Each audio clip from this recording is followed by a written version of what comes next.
चुनाव होता है, एक से एक लुभावने वादे किए जाते हैं, लेकिन इसी में तो हम किसी को वोट देते हैं। हाँ ये तो बात है, काहे कि ऑप्शन नहीं। इससे पूर्व में झारखंड में रघुवर दास का सरकार था, वो भी स्थानीयता परिभाषित नहीं कर पाई झारखंड के लिए और ना ही नियोजन नीति परिभाषित कर पाई। जेएमएम का सरकार भी आया 2019 में इसी मुद्दे को लेकर, लेकिन देखिए आज 60-40 का नीति बना हुआ है। का प्राइमरी फोकस रोजगार पे है। जो भी गवर्नमेंट आए सबका हम लोग को सपोर्ट करते हैं। जो गवर्नमेंट अच्छी रोजगार दे पाई हम लोग उसके साथ हैं। तीसरा विकल्प की ओर हम लोग ध्यान देंगे। एक युवा सेंसेशन झारखंड में भी उभर के आए हैं, जयराम महतो जी, तो हम लोग उनके पक्ष में लग रहा है। बट हम लोग देखना चाह रहे हैं तीसरा विकल्प की तरफ। तीसरा कौन होगा? जेबी कैसे किस रूप में देखते हैं मोदी जी के काम? सेटिस्फेक्शन लायक तो नहीं है मेरा। क्या कमी रहा? है कि इससे पूर्व में झारखंड में रघुवर दास का सरकार था, वो भी स्थानीयता परिभाषित नहीं कर पाई झारखंड के लिए और ना ही नियोजन नीति परिभाषित कर पाई। जेएमएम का सरकार भी आया 2019 में इसी मुद्दे को लेकर, लेकिन देखिए आज 60-40 का नीति बना हुआ है। तो फिर जेएमएम तो उसी पर आई थी ना कि हम 1932 लाएंगे, स्थानीय नीति लाएंगे, लेकिन वो भी 5 साल पूरा करने को जा रहे हैं, ये नहीं कर पाई। नहीं कर पाई। कौन करेगा?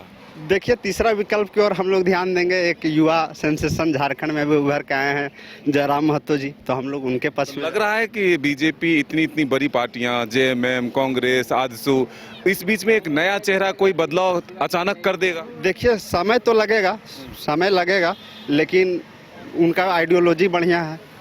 लेकिन नहीं लगता कि छात्रों के मुद्दों से हटकर अब वो राजनीति में ज्यादा फोकस कर रहे हैं? नहीं, देखिए राजनीति तो करना ही होगा। राजनीति नहीं कीजिएगा, संसद भवन में नहीं पहुंचिएगा तो फिर कैसे अपना बात को रख पाइएगा। क्या कमी रहा इस क्षेत्र के विकास में, और इस चुनाव में आप किसको वोट करेंगे? इस क्षेत्र में बहुत सारा समस्या है। मेन समस्या है बेरोजगारी का समस्या, समझे। ये तो देश में, दुनिया में बेरोजगारी की समस्या। देखिए मोदी सरकार भी मतलब 2 करोड़ रोजगार का वादा की थी, लेकिन वो भी नहीं सक्सेस हो पाया। और ये लगता है कि अब सरकारें सिर्फ वादे करके रह जाती। यहाँ भी 5 लाख पर ईयर था। 5 लाख है, फिर स्कॉलरशिप का बात था, जो जितना भी ग्रेजुएट लोग पास था सबको स्कॉलरशिप का बात बोला गया था, लेकिन कोई सक्षम नहीं। केवल चुनावी जुमला है। चुनाव होता है, एक से एक लुभावने वादे किए जाते हैं, लेकिन इसी में तो हम किसी को वोट देते हैं। हाँ ये तो बात है, काहे कि ऑप्शन नहीं। इस ऑप्शन में कौन आपको अभी भी बेहतर लगता है? अभी बेहतर है कि अगर हजारीबाग संसदीय क्षेत्र से देखा जाए तो बीजेपी से मतलब टिकट का घोषणा हो गया कि मनीष जायसवाल को मिलेगा, लेकिन अभी तक हाँ मिल गया है। और लेकिन कांग्रेस से क्या बोलते हैं, अभी तक तो घोषणा, या महागठबंधन से अभी तक कोई प्रत्याशी, मतलब इंडिया अलायंस के तरफ से तो अभी तक तो कोई प्रत्याशी का नाम नहीं। अच्छा ठीक है, किसी को मिल जाए। तो बीजेपी के उम्मीदवार मनीष जायसवाल घोषित हो गए, वो कैसे लगते हैं? देखिए उनका काम हजारीबाग में तो बढ़िया है। उस काम से भरोसा है कि पूरे क्षेत्र में विकास? जयंत सिन्हा से तो अगर कंपैरेटिवली देखा जाए तो जयंत सिन्हा से बहुत बेटर है। तो उम्मीदवार बदलकर बीजेपी ने अच्छा किया। हाँ उम्मीदवार बदल के अच्छा नहीं, बहुत अच्छा किया। तो इससे आप लोगों का भरोसा है कि वो काम करेंगे? हाँ ये तो भरोसा तो करना ही होगा। आप 5 साल के बाद इसका क्या नाम है भैया? पिंटू कुमार से। पिंटू जी, किस रूप में देखते हैं हजारीबाग के चुनाव को? क्या विषय होगा, क्या मुद्दा होगा जिसको देकर वोट? चलिए सर, देखिए हम लोग पढ़ने वाले स्टूडेंट हैं सर। हम लोग का प्राइमरी फोकस रोजगार पे है। जो भी गवर्नमेंट आए सबका हम लोग को सपोर्ट करते हैं। जो गवर्नमेंट अच्छी रोजगार दे पाई हम लोग उसके साथ हैं। तो कौन देगा? सब तो वादा करके रह जाते। वही ना बात है सर। तो हम लोग ने जेएमएम को पूरा सपोर्ट दिया, 5 साल हम लोग ने पूरा भरोसा दिया। इसके पहले जो रघुवर दास की सरकार थी उन्होंने बहुत अच्छी नौकरियाँ दी, हर एक फील्ड में नौकरियाँ दी। बट हम लोग देखना चाह रहे हैं तीसरा विकल्प की तरफ। तीसरा कौन होगा? जेबी केसेस को एक लंबा समय लगेगा, क्योंकि जब इतनी बड़ी पार्टियां हैं तो वहां अचानक से आप अगर ये कहें कि हम एक रात में सब कुछ बदल देंगे, वो नहीं बदला जा सकता। टाइम लगेगा सर। टाइम लगेगा तो फिर एक लंबा टाइम लगेगा। इसी बीच में जीत हार तो तय वोट से होता है। तो बीजेपी है, कांग्रेस है, जेएमएम है, आजसू है, आरजेडी है, इतनी बड़ी पार्टियां हैं। इस बीच में संघर्ष कर वहां तक पहुंचना कितना आसान दिखता है और कितना कठिन दिखता है? रास्ते तो बहुत कठिन है सर। रास्ते ये सब खास करके राजनीति के रास्ते आसान नहीं होते हैं, लेकिन अगर शुरू से ही हम लोग का सपोर्ट रहा उन लोग पर, तो अगर उन लोग बात उठाया जाए संसद विधानसभा पे तो हो सके छात्रों के हित पर कुछ बात आगे बढ़ सकता है।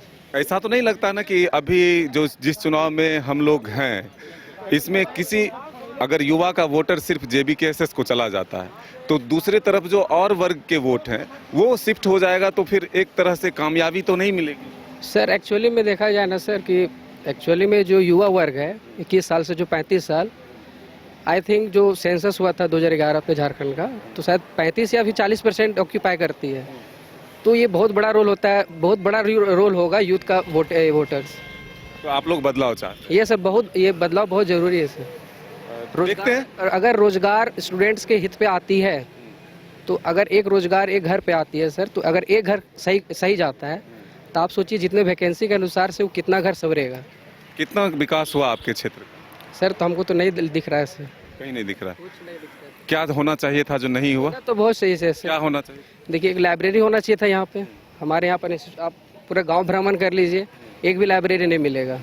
जो भी स्टूडेंट यहाँ पर पढ़ाई करते हैं सब हजारीबाग, रामगढ़ या के लिए, इसमें कोई भी लाइब्रेरी का सुविधा नहीं है, पढ़ाई का सुविधा नहीं है। हम खुद एक टीचर है, हम अपना छोटा सा कोचिंग चला के चलाते हैं।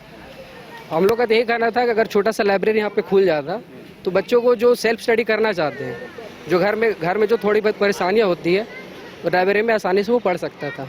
मतलब एजुकेशन का सही व्यवस्था नहीं सर, कुछ नहीं व्यवस्था है सर। स्वास्थ्य का, हेल्थ में भी कुछ ध्यान दिए सरकार, हॉस्पिटैलिटी का तो बहुत बढ़िया है। आवासीय वाला बोल दो ना कि एक जाति आवासीय सर्टिफिकेट बनाने के लिए 2 महीना जाके हाजिरी लगाना पड़ता है, तब एक साइन होता है। यहाँ पर ये है स्थिति ब्लॉक का, सरकारी सिस्टम का। सरकारी सिस्टम का।